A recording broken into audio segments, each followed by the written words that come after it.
आज देश में प्रयागराज महाकुंभ जो चला हुआ है और कुंभ के इस प्रयागराज के स्नान के अवसर पर हरियाणा के लोकप्रिय मुख्यमंत्री नायब सिंह सैनी, उनका परिवार, मैं स्वयं, मेरा परिवार, हम कल गंगा, यमुना और सरस्वती का जो संगम है, जहां अमृत जल की धारा का प्रवाह होता है, उस अमृत जल की धारा के प्रवाह में हम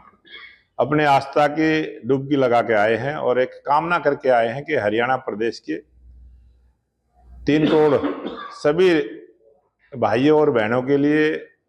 गंगा मैया का आशीर्वाद मिले, उनके घर में सुख शांति हो। और जिस आस्था के साथ सनातन धर्म को मानने वाले लोग आस्था की डुबकी लगाते हैं, मैंने वहां पर सभी धर्म को लोगों को आस्था की डुबकी लगाते हुए देखा है। और कुंभ में अगर आप जाएंगे तो वहां सभी धर्मों के लोग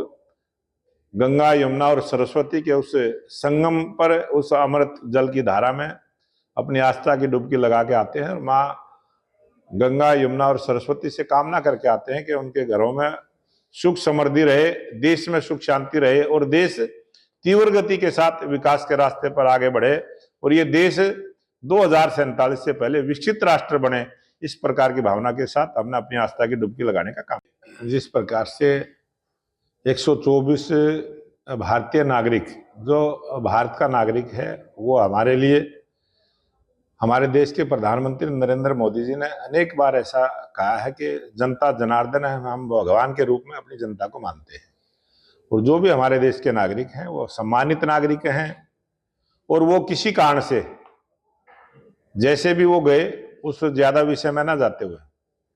वो जिस भावना के साथ गए थे, वहां काम के लिए गए थे। और हरियाणा सरकार ने भी और भारत सरकार ने भी अपने देश के युवाओं के लिए नए रोजगार के अवसर के लिए बहुत सारी हमने योजनाएं बनाई हैं। और ये जो बच्चे बाहर से आए हैं, इन बच्चों के साथ हमारी भारत सरकार भी और हमारी हरियाणा सरकार भी, 33 बच्चे आए हैं। उन 33 बच्चों के सभी परिवारों को मैंने बहुत बहुत बधाई भी दी है, शुभकामना भी दी है कि वो कुशल सही सलामत अपने घर पर वापसी हुई है। और वो हरियाणा सरकार और भारत सरकार दोनों भारत के प्रत्येक नागरिक की रक्षा, सुरक्षा, सम्मान, उनके लिए काम, हर प्रकार से अच्छा जीवन जिए, इस बात की चिंता हमारे देश के लोकप्रिय प्रधानमंत्री नरेंद्र मोदी जी करते हैं। हमारी सरकार भी करेगी, हमारी पार्टी भी करेगी और मुझे पूरा विश्वास है कि आने वाले समय में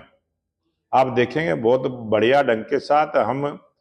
जो बच्चे बाहर जाना चाहते हैं उनको एक लीगली सिस्टम के साथ जोड़ते हुए, जागरूकता के साथ जागरूक करते हुए ऐसी एक व्यवस्था खड़ी करने का काम करेंगे और आने वाले समय में इस प्रकार की घटनाएं ना हो, इसकी चिंता हमारी सरकार भी करेगी। और हमारे देश में भी बहुत सारे ऐसे नागरिक जो अवैध रूप से घुस जाते हैं, ऐसे हमारे देश में भी बहुत सारे हैं और इस प्रकार के कदम हमारी सरकार ने भी उठाने की मुझे पूरा विश्वास है कि जरूर इसकी चिंता हम करेंगे। और कोई भी इस प्रकार से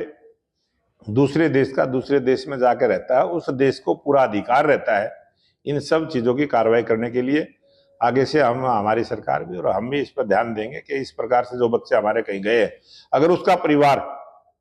हमें बताने का प्रयास करेगा तो हम उसमें सहयोग करेंगे और उसको जो भी हमारे से बनेगा उसकी मदद करेंगे। इसमें भारतीय जनता पार्टी का स्थानीय निकाय को लेके हमने सभी जिलाध्यक्ष, प्रभारी, सभी हमारे 2024 के चुनाव लड़े हुए 90 के 90 प्रत्याशी और स्थानीय निकाय के हमारे संयोजक, सह संयोजक और वरिष्ठ नेताओं के साथ चंडीगढ़ में बैठक की है और उसके बाद कोर ग्रुप की भी बैठक हुई है। और कोर ग्रुप की बैठक में यह निर्णय हुआ है कि जो नगर पालिकाओं के चुनाव हैं, नगर पालिकाओं के चेयरमैन के लिए पार्टी का मन है कि हम सिंबल दें, लेकिन भारतीय जनता पार्टी लोकतंत्र में विश्वास रखने वाली पार्टी है और एक सिस्टम से चलती है। हमारी पार्टी का पार्लियामेंट्री बोर्ड जो भी निर्णय करेगा, जो भी फैसला करेगा, हम उसको लागू करेंगे। और निगम के और परिषद के चुनाव पहले से ही पार्टी सिंबल पर लड़ती आई है। जहां जहां भी कार्यकर्ता सिंबल की डिमांड करेंगे, वहां पार्टी के कार्यकर्ताओं को सिंबल देते हुए हम चुनाव में जाने का काम करेंगे। और इस चुनाव में जो हमारी सरकार की लगातार 10 वर्षों का समय पूरा करने के बाद तीसरी बार हरियाणा में भारतीय जनता पार्टी की स्पष्ट बहुमत की सरकार बनी है। आज डबल इंजन की सरकार हरियाणा प्रदेश में है और स्थानीय निकाय के चुनाव के बाद आप देखेंगे ट्रिपल इंजन की सरकार हरियाणा प्रदेश में होगी और हरियाणा में 3 गुना गति के साथ विकास के काम होंगे। अध्यक्ष जी, दिल्ली के अंदर वोटिंग हो चुकी है और कल रिजल्ट आना है, तो आपने लंबा समय लगाया दिल्ली चुनाव में, तो क्या लगता है क्या रहने वाला है? अब की बार दिल्ली का जो 2025 का विधानसभा का चुनाव और जिस प्रकार के उसमें मुद्दे रहे और जो केजरीवाल जी ने जो आरोप हरियाणा के मुख्यमंत्री पर और हरियाणा पर लगाया, मुझे पूरा विश्वास है उस पूरे चुनाव में, दिल्ली के चुनाव में, दिल्ली की जनता में भी और जो हरियाणा की मिट्टी से जुड़े हुए लोग हैं, जिन्होंने हरियाणा के स्वभाव को देखा है, हरियाणा की भावनाओं का सम्मान दिल्ली की जनता ने, मुझे लगता है इस 5 तारीख को जो वोटिंग हुई है, इसमें हमारे लोकप्रिय मुख्यमंत्री नायब सिंह सैनी जी ने पल्ला गांव में जाके जिस प्रकार से यमुना के जल का आचमन किया और केजरीवाल ने जो आरोप लगाया था कि हरियाणा के मुख्यमंत्री ने, सरकार ने जहर घोलने का काम किया है, जो इतनी बड़ी झूठ और इतना बड़ा भ्रम और जिस प्रकार का भय का वातावरण केजरीवाल ने बनाने का प्रयास किया था, दिल्ली की जनता ने सच्चाई को समझा है और मैं दिल्ली की जनता का धन्यवाद करता हूं कि एक बड़ी बम्पर वोटिंग उन्होंने की है। जो 60% से ज्यादा वोट पोल ना हो इस प्रकार का अनुमान सभी का था, लेकिन दिल्ली की जनता ने बड़े उत्साह के साथ